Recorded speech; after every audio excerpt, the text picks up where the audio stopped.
जय श्री माता जी।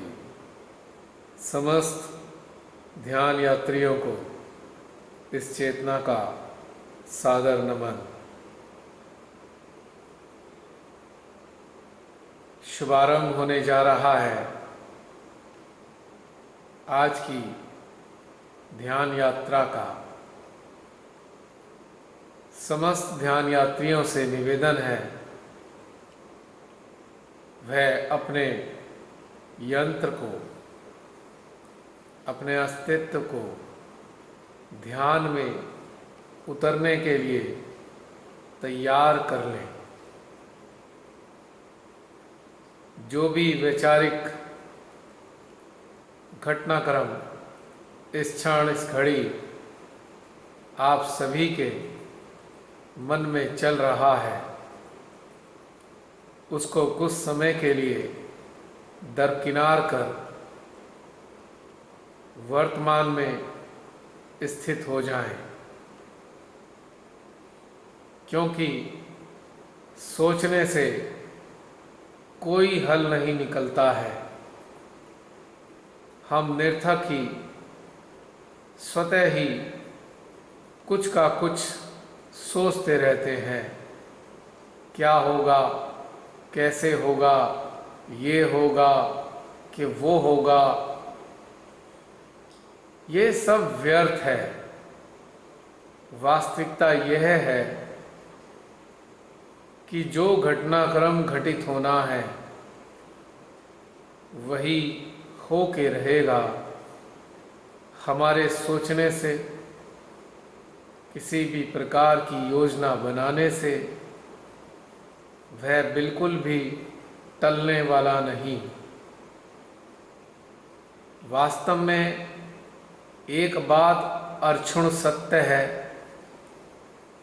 यदि हम कुछ भी भविष्य के लिए सोचते हैं, भविष्य के प्रति अत्यंत चिंतित होते हैं या अत्यंत जागरूक होने का प्रयास करते हैं, तो यह प्रयास हमको परम पिता से दूर कर देता है। उनकी इच्छा से हमें एकदम परे हटा देता है और हकीकत में स्वयं ही भविष्य के घटनाक्रमों के बारे में सोचना एक प्रकार का अहंकार है। अहंकार इसलिए है कि हम होते कौन हैं? भविष्य के बारे में सोचने वाले, जिनका दारोमदार केवल और केवल परमेश्वरी का है। परमेश्वरी ने सारे घटनाक्रमों को व्यवस्थित किया हुआ है, वही हर प्रकार के घटनाक्रमों को अंजाम देती हैं। तो हम जब भी अनायास, यकायाक और अज्ञानता के कारण भविष्य के प्रति कुछ भी विचार करना प्रारंभ कर देते हैं, तो ये हमको समझना होगा कि हम परमेश्वरी से दूर हो गए हैं, परमपिता से दूरी बन गई है हमारी।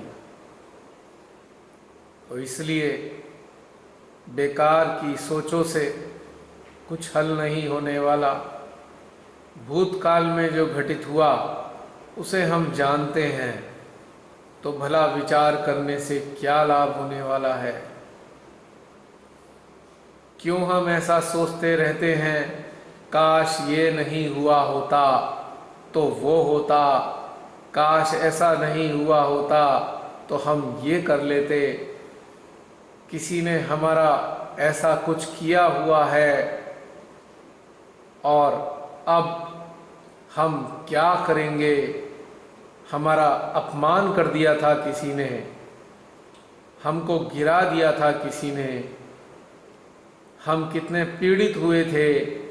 यह सब बातें एकदम व्यर्थ हैं। हमको वर्तमान में स्थित होना होगा, तभी हम परम का प्रेम अपने भीतर में प्राप्त कर सकते हैं। तो चलिए चलते हैं अंतःकरण की एक नई किंतु विलक्षण यात्रा के लिए। बुलाते हैं अपने सहयोगियों को, यानी अपने चित्त, चेतना, जागृति व मन को और अपनी समस्त संवेदन इंद्रियों को, और नतमस्तक हो जाते हैं साष्टांग प्रणाम के जरिए अपने हृदय रूपी सिंहासन पर बैठी हुई श्री माँ के श्री चरणों में, और कुछ देर के लिए पाते हैं उनका अनुग्रह, प्रेम, वात्सल्य, शक्ति, संदेश, ज्ञान।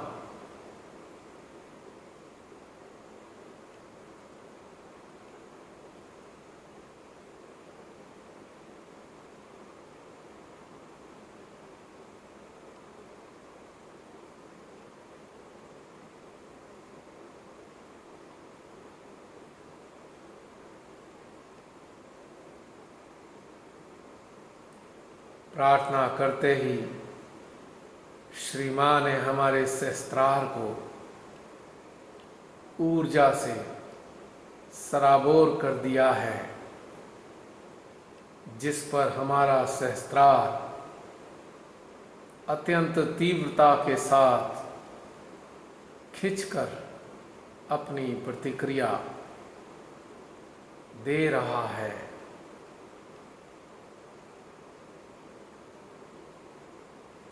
एक अत्यंत तीव्र खिंचाव शीतलता के साथ हमारे हमसा तक अनुभव हो रहा है।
सहस्त्रार हमसा के साथ साथ अब हमारा मध्य हृदय भी खिंच रहा है, अत्यंत सुंदर निर्वात उत्पन्न कर रहा है।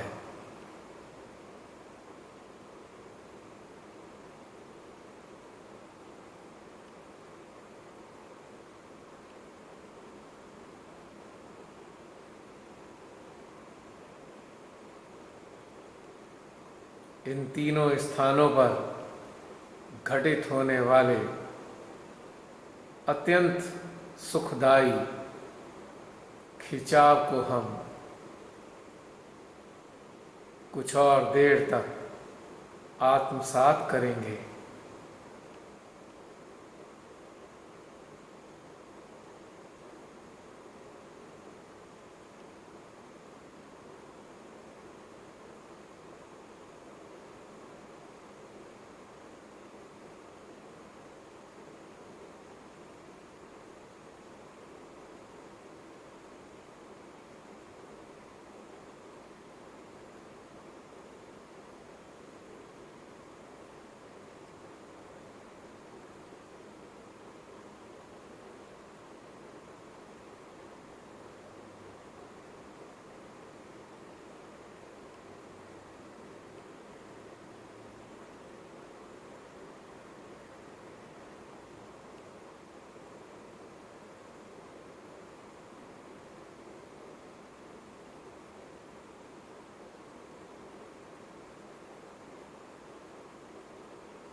हृदय से उत्पन्न होती हुई ऊर्जा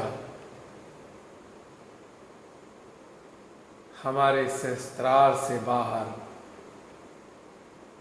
प्रवाहित हो रही है।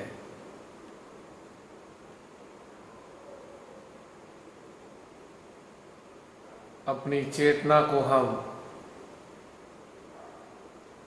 इस ऊर्जा के साथ जोड़ देंगे।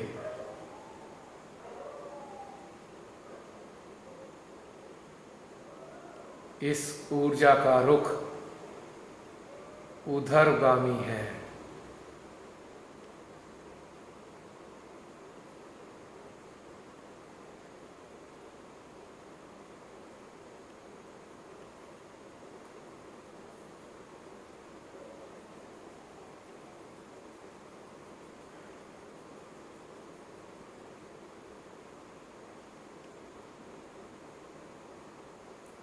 धीरे धीरे हमारी चेतना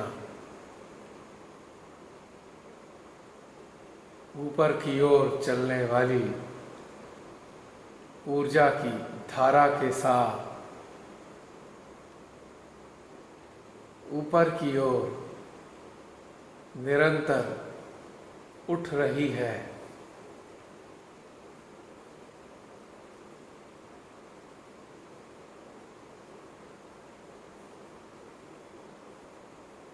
आज्ञा को पार कर यह सहस्त्रार पे अनुभव दे रही है।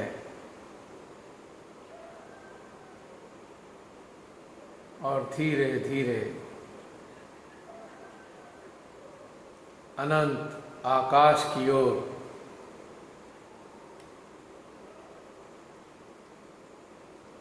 इसका रुख हो चला है।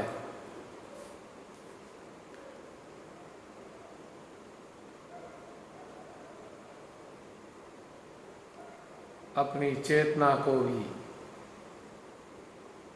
इस ऊर्जा के साथ गति करने देंगे। जहाँ तक भी हमारी चेतना जाना चाहे,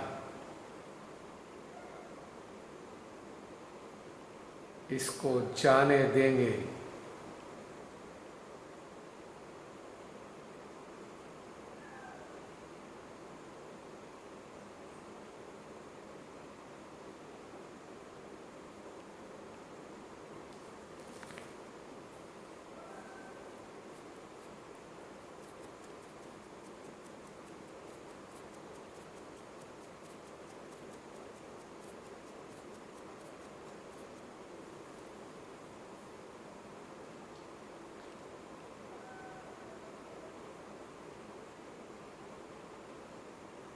ऐसा प्रतीत हो रहा है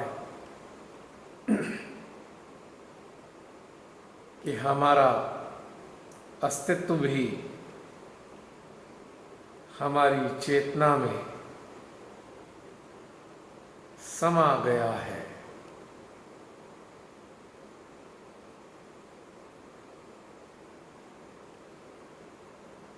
हम भी इस उठती हुई चेतना के साथ गति कर रहे हैं।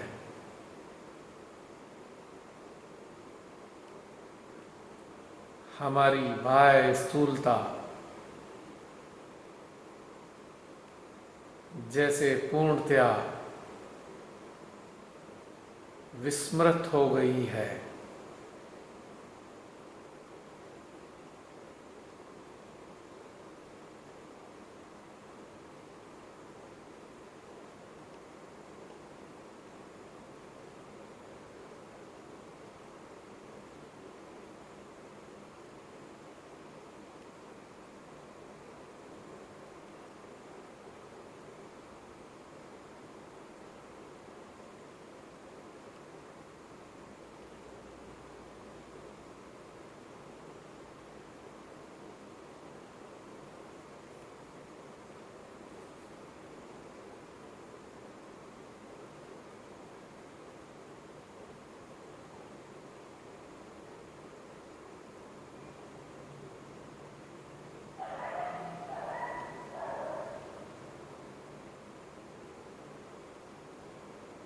ऐसा अनुभव हो रहा है जैसे हम भार विहीन हो चुके हैं।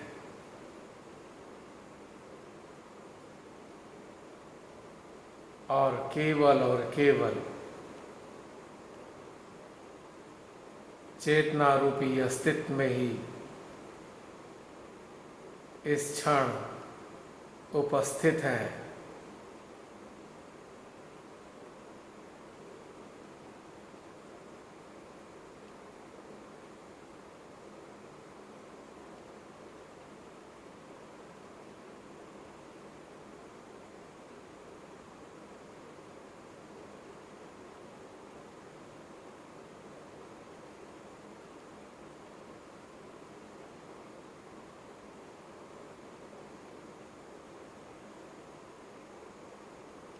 सहस्त्रार पे ऊर्जा ही ऊर्जा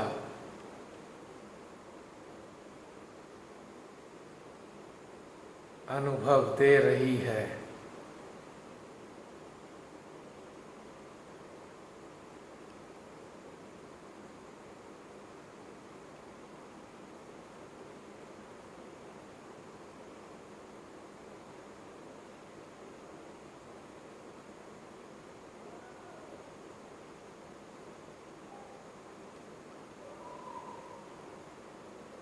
अब हमारे 3 स्थानों पर अत्यधिक खिंचाव की अनुभूति हो रही है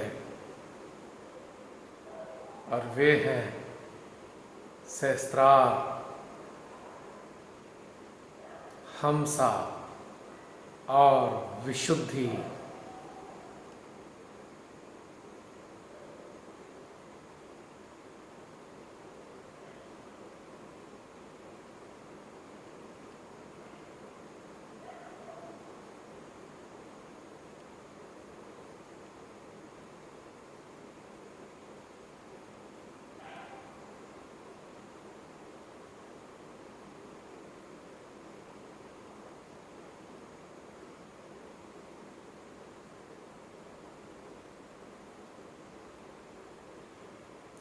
हमारी समस्त ज्ञानेंद्रियां इस वक्त इन विभिन्न चक्रों में अत्यंत आनंददायी खिंचावों को अनुभव करने में लगी हुई हैं, जिसके कारण विचारों का पूर्णतया अभाव हो चुका है।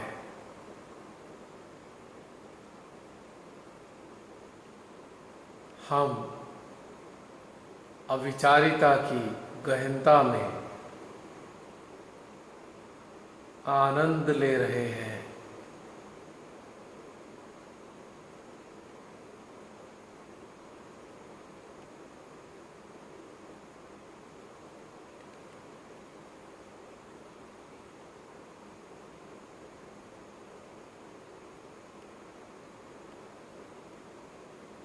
अपनी चेतना को हम अंतरिक्ष की गहनतम गहराइयों में स्थित कर देंगे।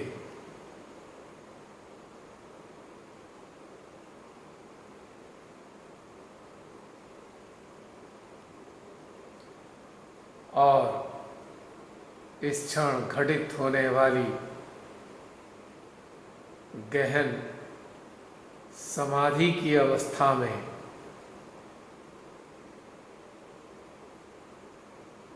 पुकारेंगे श्री हनुमान के निराकार अस्तित्व को, उनकी निराकार शक्ति को निवेदन करेंगे कि हमारी चेतना को अपने निराकार अस्तित्व से जोड़ लें।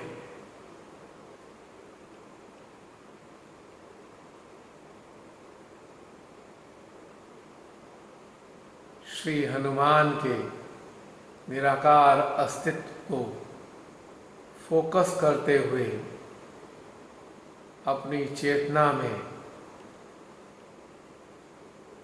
उनकी ऊर्जा की अनुभूति करेंगे और हृदय में भी श्री हनुमान का निरंतर स्मरण करेंगे।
श्री हनुमान की निराकार ऊर्जा को हम अपने हृदय में आत्मसात करेंगे, वही 4 पॉइंट कनेक्टिविटी के जरिए। श्री हनुमान का अंतरिक्ष में निराकार अस्तित्व, हमारा शस्त्रार, हमारी विशुद्धि और हमारा मध्य हृदय,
श्री हनुमान की निराकार शक्ति को अपने भीतर में अनुभव करते हुए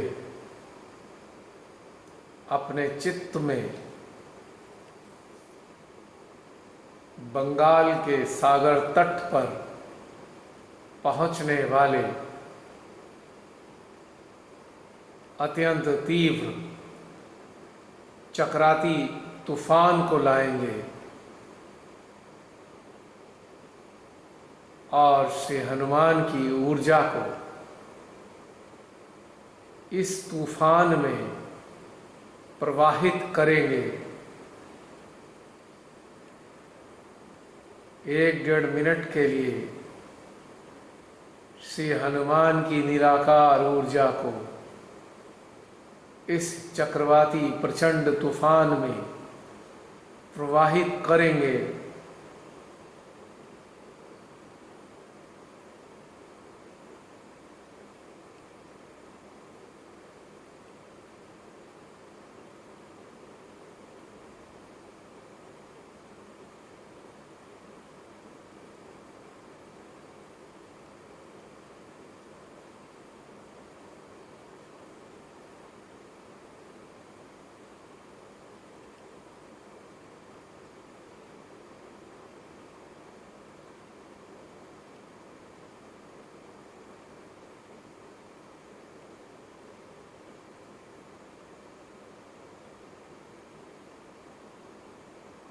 श्री हनुमान से प्रार्थना करेंगे, हे हनुमंत,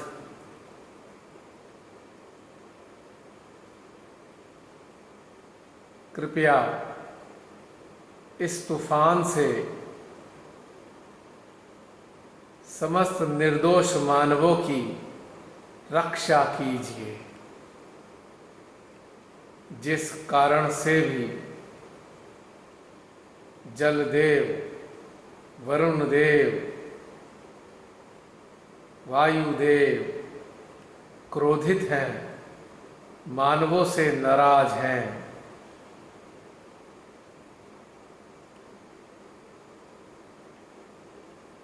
और क्रोधित होकर ये तबाही लाना चाहते हैं। हम श्री मां के बच्चे उनकी इच्छा के विरोध में आपसे बिल्कुल भी प्रार्थना नहीं करना चाहते हैं, किंतु यह निवेदन अवश्य करना चाहते हैं, श्री हनुमान, कि उन निर्दोष मानवों को बचाइए, उनकी व्यवस्था कीजिए, ताकि वे श्री मां के शरणागत हो पाएं।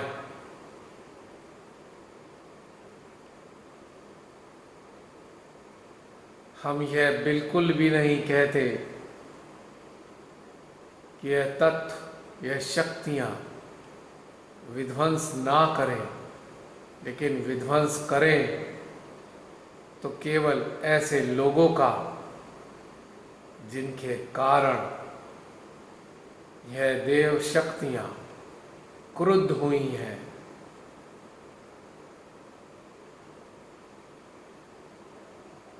इसीलिए हम आपसे केवल और केवल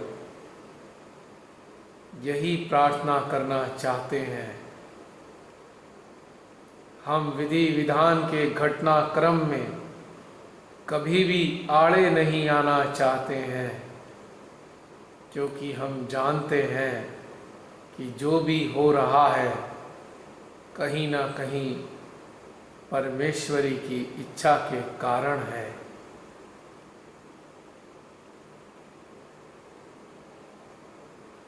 किंतु हम आपसे बस यही प्रार्थना करते हैं कि आत्म साक्षात्कारी, पूर्ण जागृत व निर्दोष मानवों की रक्षा करें, ताकि जिस कारण से उनको यह मानव जीवन मिला है, वो उन कारणों को पूर्ण कर निज धाम को पुनः वापस जा सकें।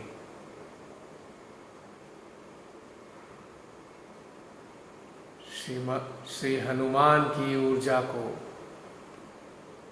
इस प्रचंड तूफान में प्रवाहित करते रहेंगे। साथ ही श्री हनुमान की ऊर्जा के साथ श्री मां के प्रेम की ऊर्जा को भी अपने मध्य हृदय से इस तूफान में प्रवाहित करेंगे,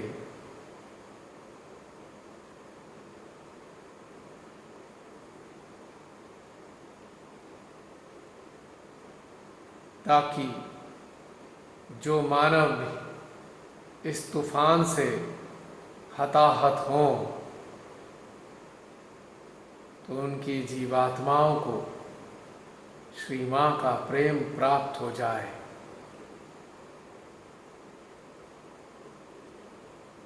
जो इस तूफान की चपेट में यदि निर्दोष लोग आएं तो उनको भी श्री मां का प्रेम संरक्षण के रूप में प्राप्त हो जाए। 1-1.5 मिनट के लिए इस तूफान में श्री हनुमान की निराकार ऊर्जा को और श्री मां के प्रेम को प्रवाहित करेंगे।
इस ऊर्जा के प्रवहन के बाद हम श्री हनुमान के निराकार अस्तित्व से अपने हृदय में आने की प्रार्थना करेंगे और अपनी चेतना को भी हम उनके साथ साथ अपने हृदय की ओर मोड़ेंगे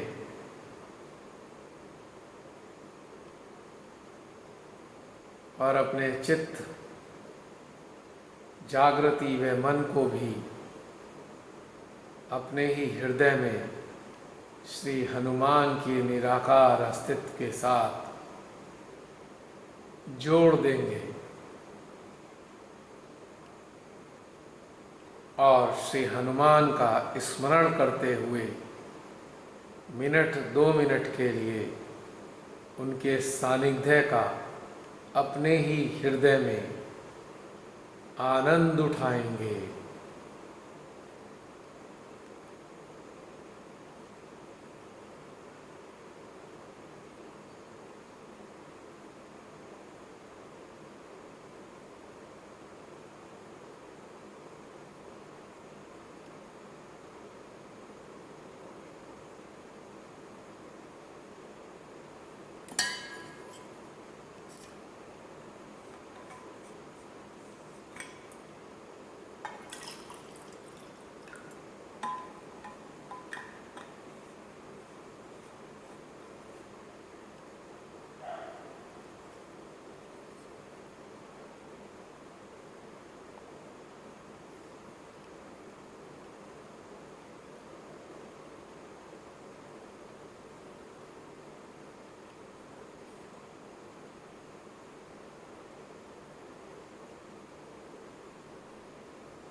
श्री हनुमान से निवेदन करेंगे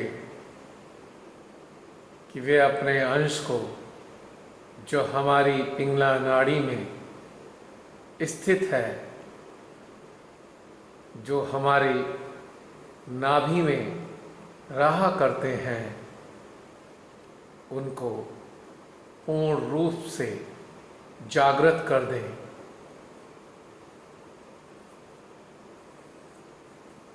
श्री हनुमान की निराकार ऊर्जा को अपने हृदय से हम अपनी पिंगला नाड़ी में प्रवाहित करेंगे।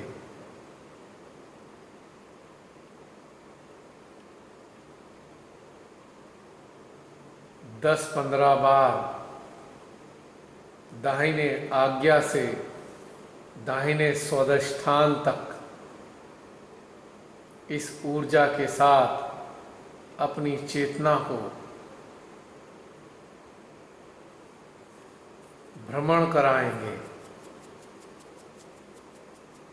ताकि पूरी की पूरी नाड़ी श्री हनुमान की निराकार शक्तियों से आच्छादित हो जाए और उनका अंश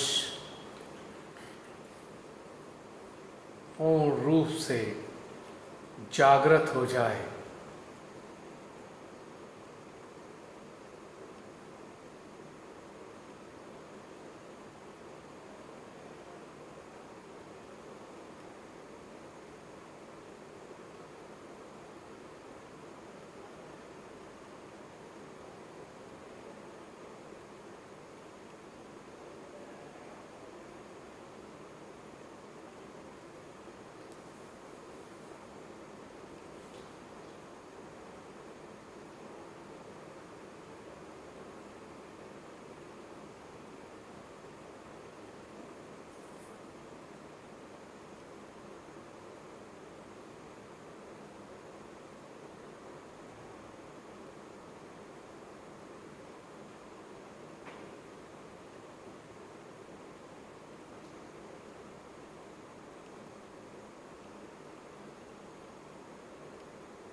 आप सभी महसूस कर रहे होंगे हमारी पिंगला नाड़ी में हमारी चेतना के भ्रमण के साथ साथ एक ऊर्जा घूमती हुई प्रतीत हो रही है।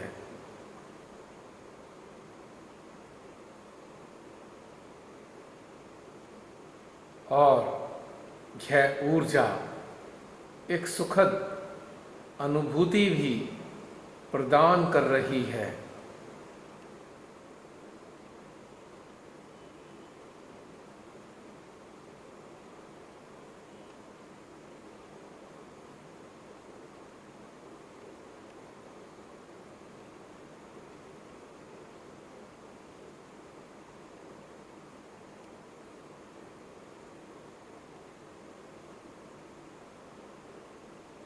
आम मानव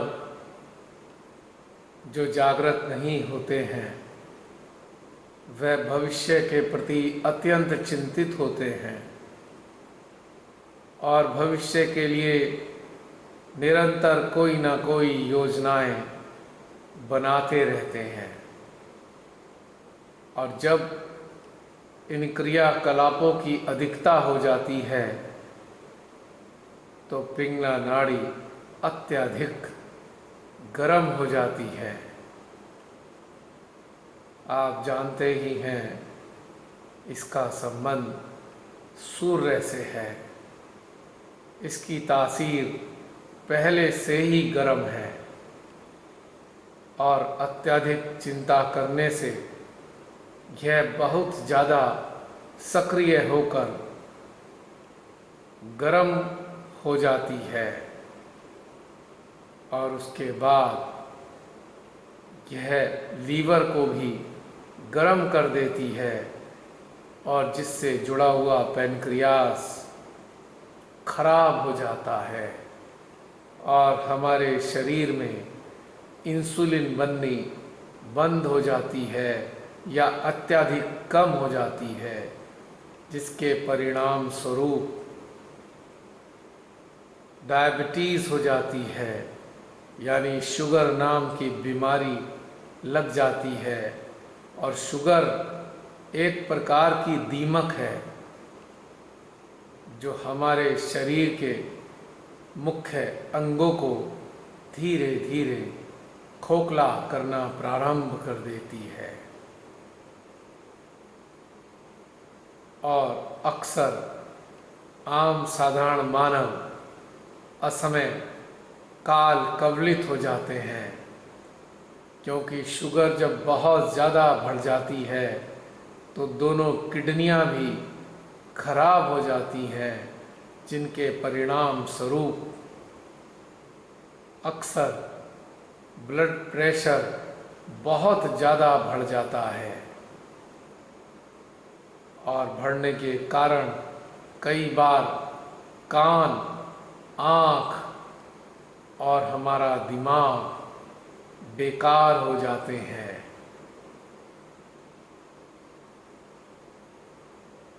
तो आम लोगों की गति अक्सर अत्यंत पीड़ादायक होती है, किंतु श्री माँ की कृपा से जब आम मानव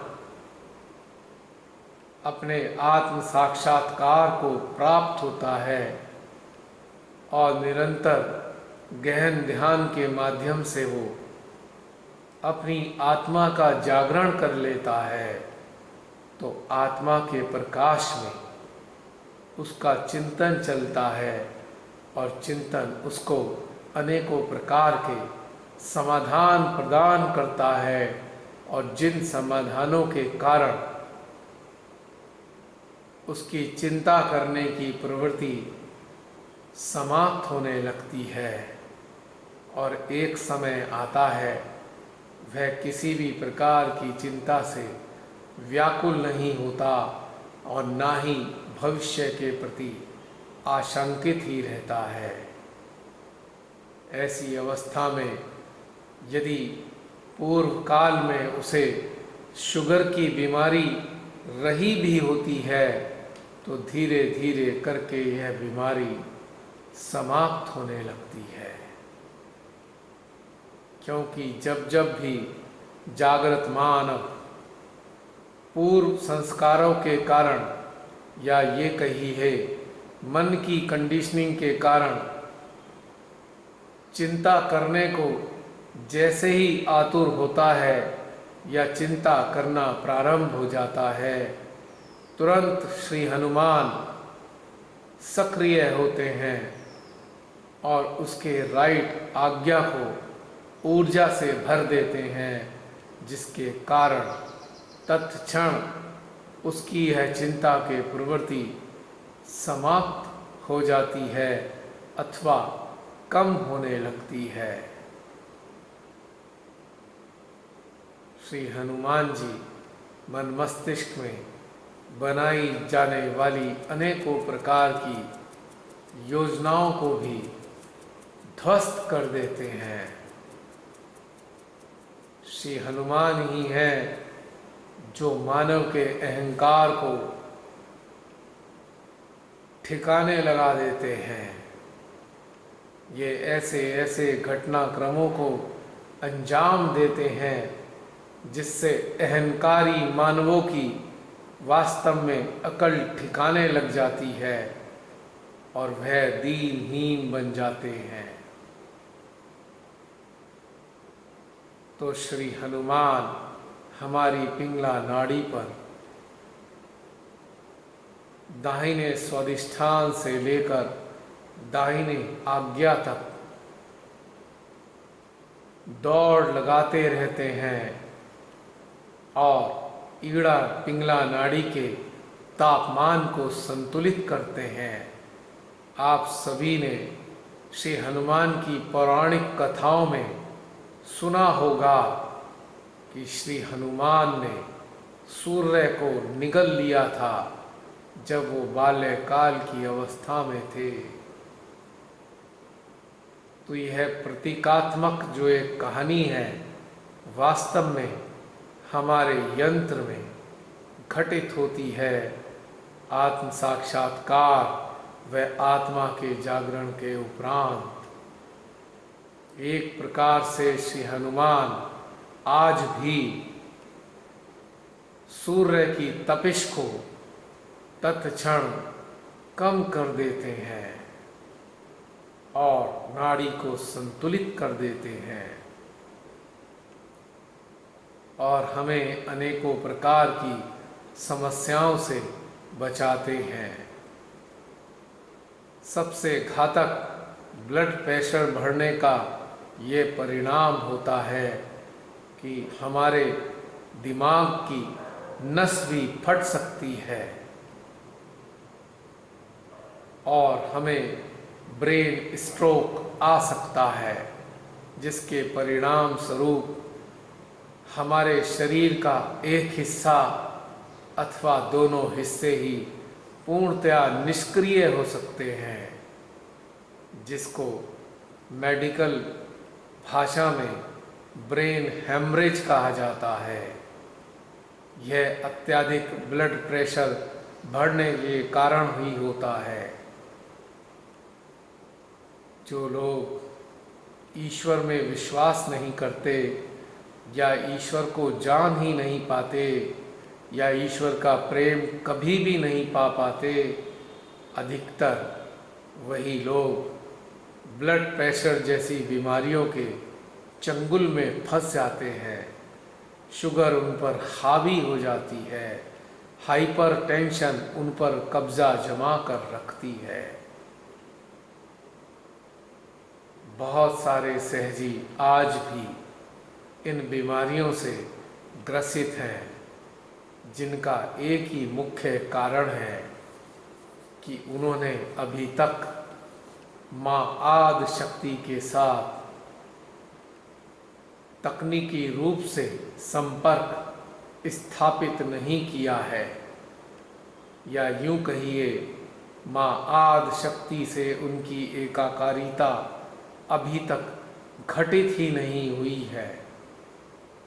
यदि हुई होती तो इस प्रकार की समस्याएं स्वतः ही संतुलित हो जाती, क्योंकि माँ आदि शक्ति का अपने सहस्त्रार व मध्य हृदय में अनुभव होना स्वतः ही नाड़ियों के संतुलन को स्थापित कर देता है। यदि हम अपने मध्य हृदय और अपने सहस्त्रार में श्री माँ की ऊर्जा को निरंतर अनुभव करते रहें, तो यह बात सुनिश्चित है कि हमारी दोनों नाड़ियाँ संतुलित रहेंगी और हमारी चेतना निरंतर सुषुम्ना का स्वाद चख रही होगी। और इसकी प्रचिति करने के लिए आप इस अवस्था में यदि दोनों हथेलियों को खोलकर उस पर अपना चित्त डालेंगे, तो सहस्त्रार और मध्य हृदय की ऊर्जा को अनुभव करते हुए जब आप अपनी दोनों हथेलियों पर ऊर्जा की प्रचिति करना चाहते हैं, तो आपको अनुभव होगा कि आपकी दोनों हथेलियों के बीच गोल गोल ऊर्जा घूमती प्रतीत हो रही होगी, जो हमारी दोनों नाड़ियों के संतुलन व हमारे दोनों दिमागों के संतुलन की कहानी कह रही होती है।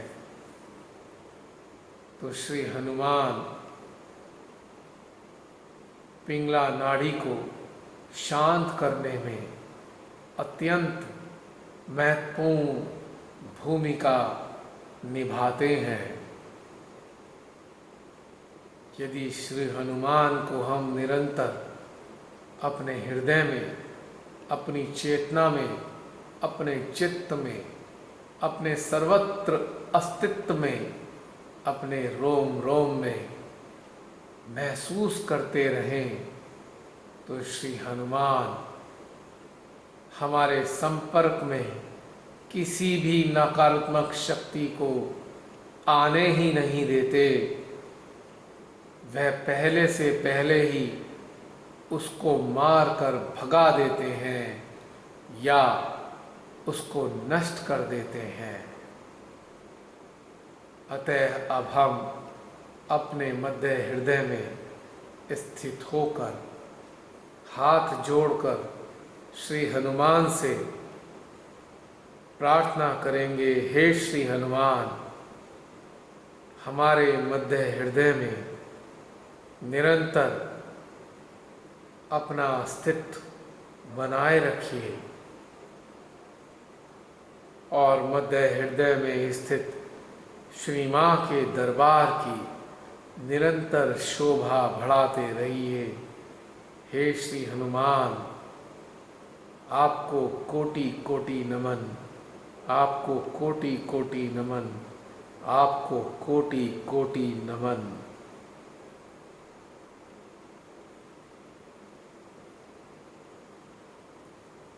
इसी के साथ आज का ध्यान का चरण पूरा होता है। जय श्री माता जी।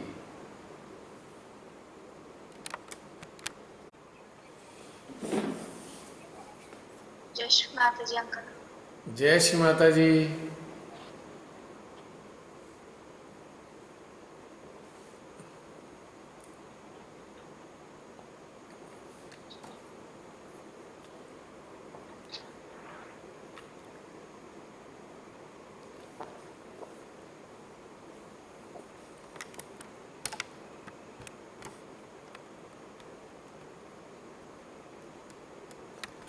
आशा करते हैं आप सबको श्री हनुमान जी का आशीर्वाद अवश्य मिल रहा होगा आपकी नसों नाड़ियों में।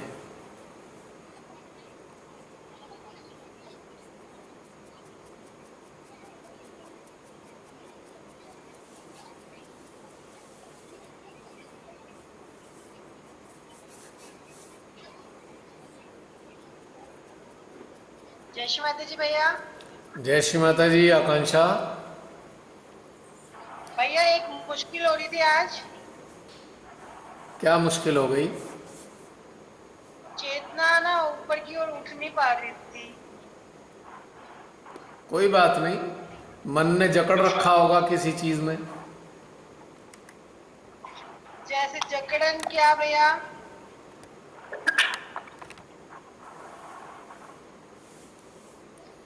हेलो। हाँ बोलो बोलो, स्पीक आउट। जय श्री माता जी। सर नीतू बोल रहे हैं। कौन बोल रहे हैं? नीतू? हेलो। हाँ बोलिए नीतू। सर सर्वप्रथम तो हम श्री आदिशक्ति माँ को कोटि कोटि प्रणाम करेंगे। हाँ हाँ बिल्कुल। आज का जो सेशन था हाँ हाँ इतना सुंदर मीन्स कि आज सुबह जैसे मेडिटेशन करने के बाद अनायास ही है ना, जो मेडिटेशन कर रही थी तो आज हनुमान जी पे मेडिटेशन हुआ था सुबह। भाई वाह। मतलब कि चित्त पे लेके आई, सेंटर हार्ट पे लेके आई।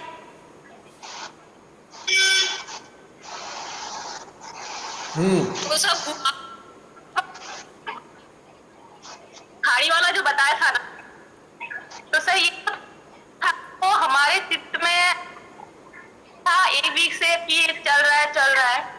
तो हमारे चित्त में अचानक पता नहीं किस बात ऐसा लग रहा था कि ये जो प्रेशर बन रहा है, लो प्रेशर बन रहा है, जिसकी वजह से तूफान बढ़ रहा है, तो इसकी स्पीड कैसे कम हो। तो मैंने आदि शक्ति से प्रार्थना करी थी कि माँ क्या किया जाए कि बंगाल की खाड़ी में जो तूफान आ रहा है उसकी स्पीड कम हो जाए।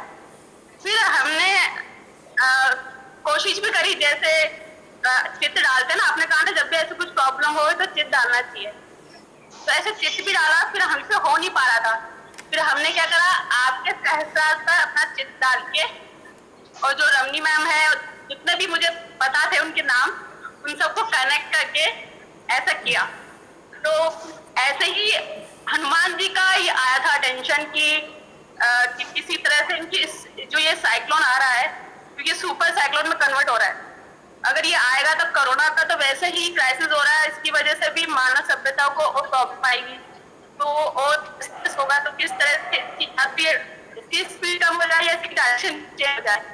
बार बार ये चित्र कैसे है, जिसका मेडिटेशन कराया ना तो मुझे ऐसा लगा कि आदि शक्ति वाले सुन ली कि कैसे कराएं।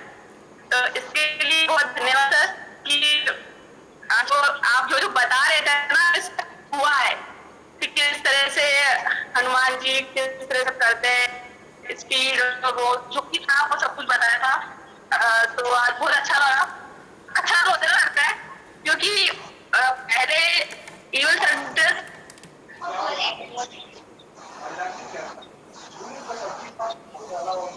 हाँ बोलिए, आपकी आवाज अटक गई।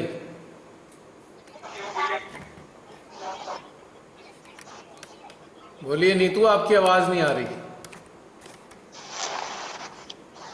लगता है डिस्कनेक्शन हो गया है उनका। कोई और बोलना चाहे? हेलो। हाँ नीतू,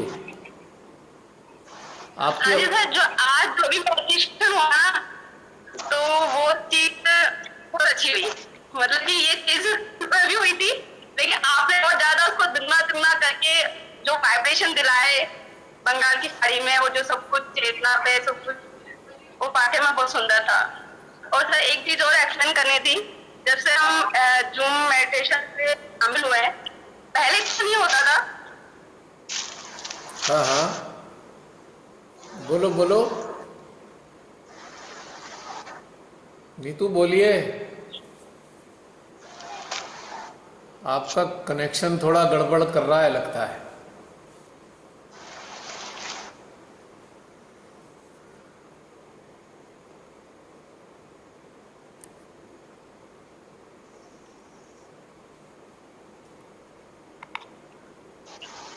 नीतू, आपकी आवाज अटक गई है लगता है। Network problem. कुछ नेटवर्क इशू है आपकी साइड में। हेलो। हाँ हाँ बोलिए नीतू, बोलिए। हाँ जी सर, कुछ प्रॉब्लम है, डिस्कनेक्ट हो रही हूँ बार बार। हाँ, नेटवर्क की प्रॉब्लम आ रही है शायद। आप अपनी बात इविल्स हंटर्स में बोल दीजिएगा, ऑडियो डाल देना अपने इविल्स हंटर्स में, यदि यहाँ ढंग से बात नहीं हो पा रही है। और कोई अपना अनुभव शेयर करना चाहे?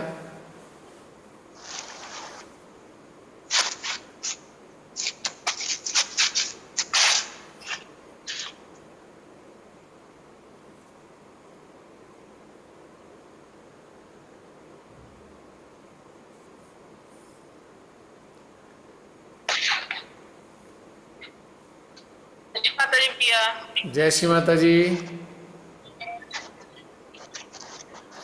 भैया आज हमने एक बहुत अच्छा एक्सपीरियंस किया है।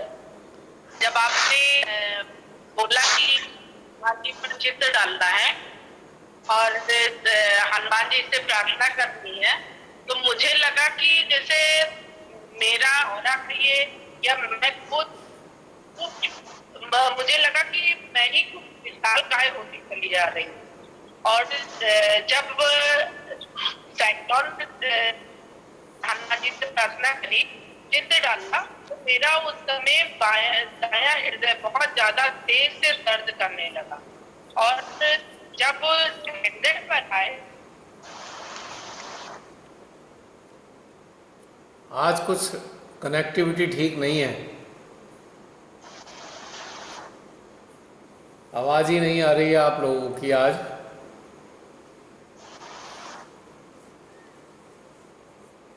लगता है टावर पे भी कहीं साइक्लोन का असर तो नहीं हो रहा है जो डिसरप्ट कर रहा है कनेक्टिविटी को।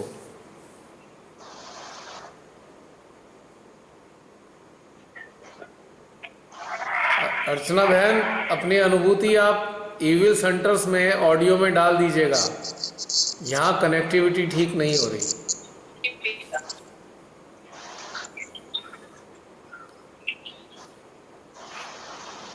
Anyone else?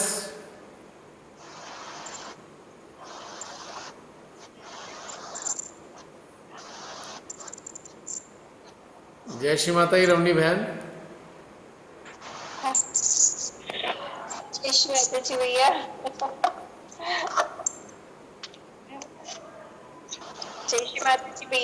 जय श्री माता जी।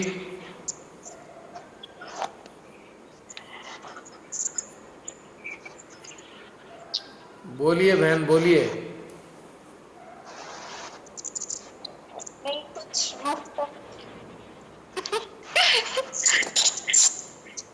ये कौन है जैस्लीन? देखिए यहाँ भी तूफान आ रहा है, यहाँ भी तूफान आने लग रहा है, इसलिए शायद सारा गड़बड़ हो रहे हैं सिग्नल। आंधी की आवाज आ रही है बाहर। आयशा थी, आयशा मैं नहीं थी। अच्छा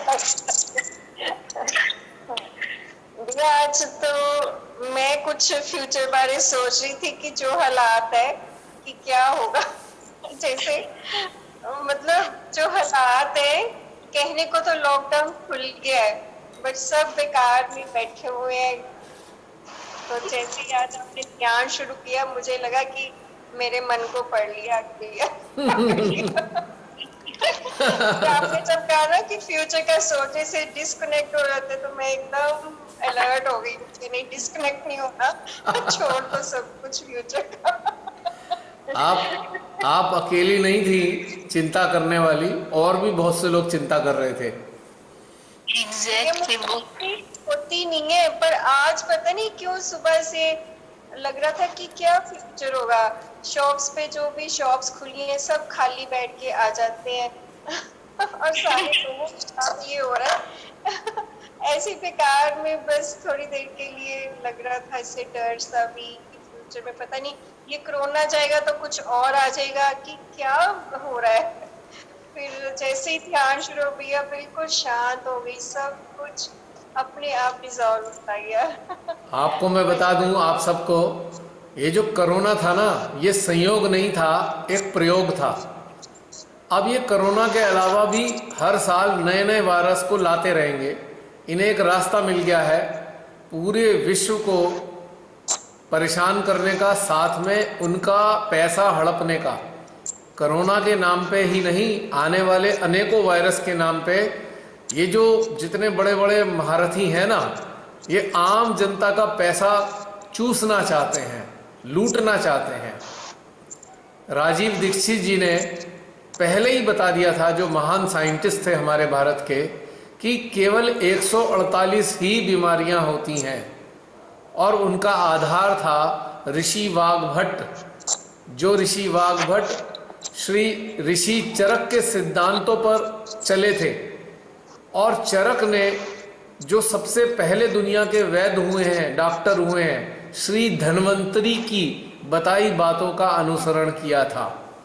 भारत में सबसे पहले डॉक्टर आए जिन्होंने इलाज शुरू कराए, दुनिया भर की जड़ी बूटियों के बारे में बताया, दवाइयों को बताया, जो प्राकृतिक दवाइयाँ थी, श्री धन्वंतरी ने पहचाना था।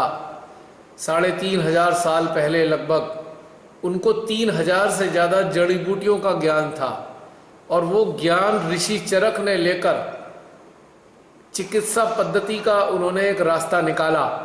और ऋषि चरक की चिकित्सा पद्धति पर जो एक्सपेरिमेंट किए वो ऋषि वाघभट्ट ने किए, ये भी 2500-3000 हजार साल पहले। और डॉक्टर राजीव दीक्षित जी ने ऋषि वाघभट्ट जी के जो सिद्धांत बताए हैं, उन्होंने 7000 नियम जीवन जीने के श्री ऋषि वाघभट्ट जी ने बताए। उन्हीं पे उन्होंने रिसर्च की, और फिर वो बताया उन्होंने कि मात्र 148 बीमारियां ही मानव को हो सकती हैं, और 148 बीमारियों की भी मात्र 148 दवाएं हैं, जो माता प्रकृति के गर्भ से हमें मिलती हैं। हमें कहीं से भी कोई दवाई लेने की ज़रूरत नहीं। यानी कि जो हम डेली रूटीन में खाना खाते हैं, फल खाते हैं, सब्जी खाते हैं, मसाले खाते हैं, वही औषधि हैं हमारे लिए। पर इन दुष्ट मानवों ने, जो लोभी मानव हैं, सत्ता और पैसे के भूखे, इन्होंने 85,000 से ज़्यादा दवाइयों को पैदा कर दिया। एलोपैथिक दवाइयाँ, ज़बरदस्ती की झूठी झूठी नाम वाली बीमारियाँ हर साल इन्वेंट करते हैं, और फिर ज़बरदस्ती थोप देते हैं सबरे मानवों पर कि आप इनको लगाओ, वैक्सीन लगवाओ, टीकाकरण बचपन से ही शुरू हो जाता है। बड़े अफसोस की बात है, लेकिन चिंता ना करें, अब लास्ट जजमेंट के दिन चल रहे हैं। ये महादुष्ट बचेंगे नहीं, जिन्होंने मानव जाति को क्षति पहुंचाई है निरंतर। आ गया है इनका अब समय। आने वाले समय में ये सब कुछ सामने आएगा। हाँ, यकीनन आम जनसाधारण मानव को अत्यंत पीड़ा उठानी पड़ेगी, पर क्या करें, परमेश्वरी शक्तियों का जब कार्य है तो वो ऐसे ही होता है, उसके लिए कुछ नहीं किया जा सकता। और आप सब जानते हैं, श्री माँ ने तो पहले ही चेताया है कि जब मेरा जाना होगा तो उससे पहले श्री कल्की के चरण धरा पर पड़ जाएंगे और फिर प्रारंभ होगा महाविनाश। अनेकों प्राकृतिक आपदाएं आएंगी। अब ये सिलसिला शुरू हुआ है बहन। अब हम सबको साक्षी भाव में रहकर इस समय को निकालना है और ध्यानस्थ रहना है।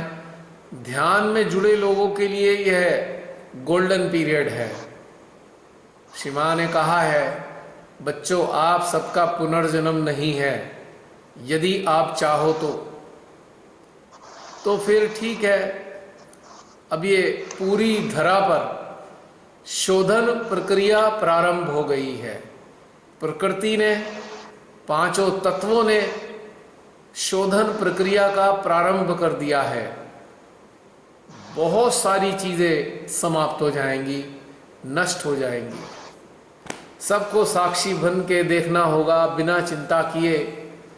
ये सोचिए चिंता किस बात की है, जब परमेश्वरी ने अपने श्री चरण हमारे सहस्त्रार पे रखे हैं, अपने अस्तित्व को उन्होंने हमारे हृदय में स्थित कर दिया है, तो हमें भला किस बात की चिंता। हमको तो औरों की चिंता करनी है, जो माँ से जुड़े नहीं, जो निर्दोष हैं, हमको उनकी चिंता करनी है। उनके लिए अपना प्रेम प्रवाहित करना है।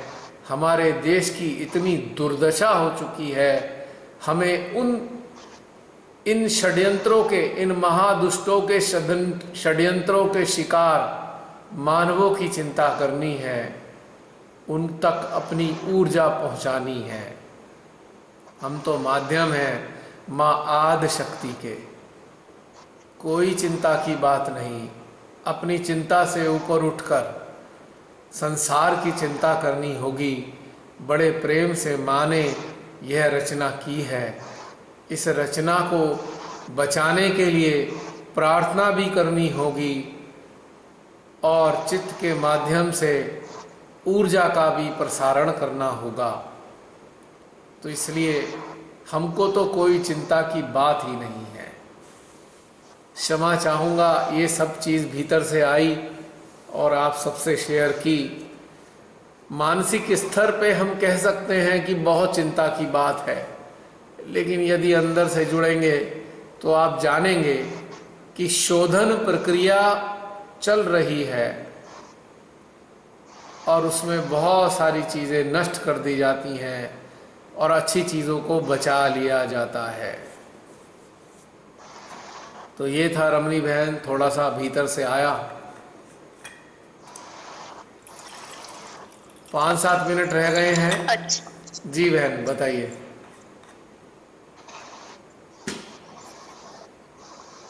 भीतर तो से तो सत्यता आयशा, तुम बिल्कुल भी दिखाई नहीं दे रही हो। अपना एक्चुअली यहाँ पे लाइट जलाओ। लाइट कटा हुआ है। अच्छा, तूफान के कारण कट गया होगा। जी बट हृदय के कनेक्शन नहीं कटे हैं। चलिए, तो अभी चल रहा है। आपने सत्यता को ही उजागर किया है, ये बिल्कुल सत्य है। सत्य ये है कि मानव सब एक साथ, जिसके साथ जो होगा सबके साथ एक सा ही होना है।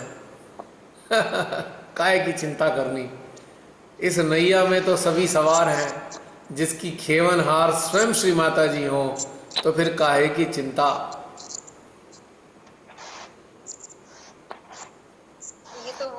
वाइज ये प्रॉब्लम चल रही है भैया। पहली बार जीवन में देखा होगा सबने, मतलब ये अकेले हिंदुस्तान की नहीं है, ये इंडिविजुअल नहीं है, पूरी वर्ल्ड की ये प्रॉब्लम है।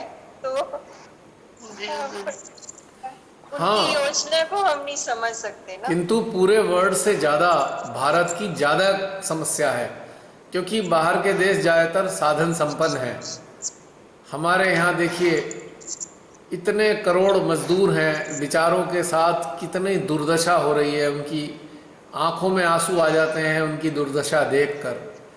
छोटे छोटे बच्चे नंगे पैर तपती हुई धूप में पैदल चले जा रहे हैं, छाले पड़े हुए हैं, कट फट गए हैं पैर, कोई ऐसा पड़ा हुआ है, खाना नहीं मिल रहा है, बहुत पीड़ादायक है।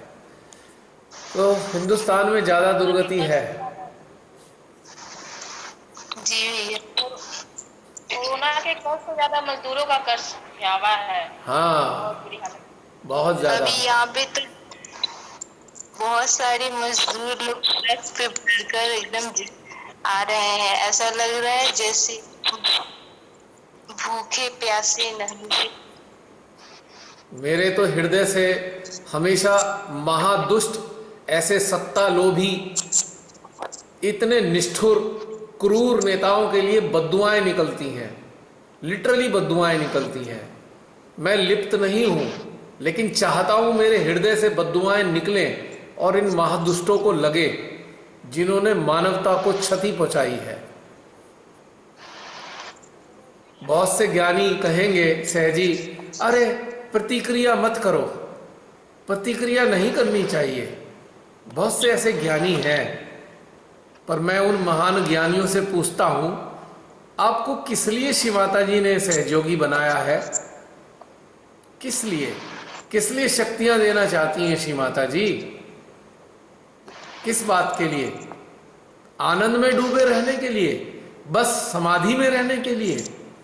या विश्व को बचाने के लिए कुछ चित्त का इस्तेमाल किया जाए? विश्व के जो साधारण मानव हैं, निर्दोष मानव हैं, उनकी पीड़ा को अपने हृदय में अनुभव ना किया जाए? तो ऐसे महान सहजियों के लिए मेरा ये संदेश है कि अपने अंदर झांक के देखें और शिव माता जी के वचनों का स्मरण करें। उन्होंने क्या कहा है सहजियों के लिए, अपने यंत्रों के लिए, बस इतने में ही समझ में आ जाना चाहिए। हमारे हृदयों को तो आग उगलनी चाहिए ऐसे नराधमों के लिए, ऐसे पिशाचों के लिए, ऐसे महादुष्टों के लिए जो अपनी सत्ता को बनाए रखने के लिए इतना बड़ा अनर्थ निरंतर किए जा रहे हैं। मानव जाति का एक प्रकार से संहार करने में लगे हैं। इनको कोई भी शक्ति क्षमा नहीं करेगी, ये बात हम भी जानते हैं। प्रकृति क्षमा नहीं करेगी, पर हम भी उसमें शामिल हैं और हम भी नहीं चाहते इनको क्षमा मिले।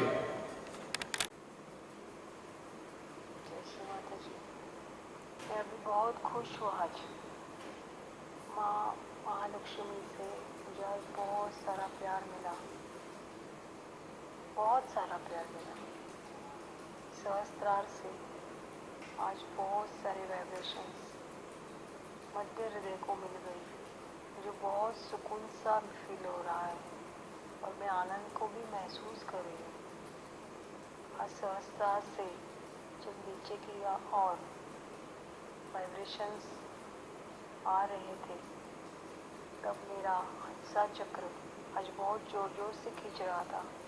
5-10 मिनट तक वो खींचता ही चला जा रहा था और उसके बाद वाइब्रेशंस फिर ऊपर की तरफ बढ़ने लगी और मेरे एकादश रुद्र को बहुत सारे वाइब्रेशंस आज मिल गए और दोनों तरफ की आज्ञा चक्र को भी मैंने महसूस किया कि वहाँ भी वाइब्रेशंस का स्रोत कुछ क्लियरेंस कर रहा था।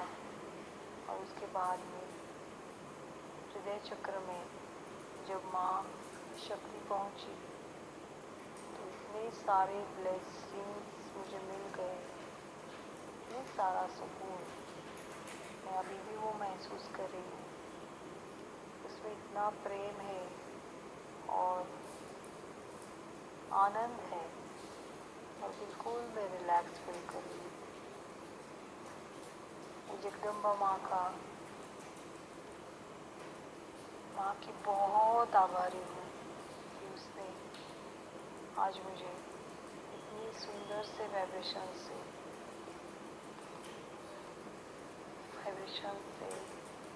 आनंदित कर दिया है। Thanks Shri Mata ji, thank you very very much.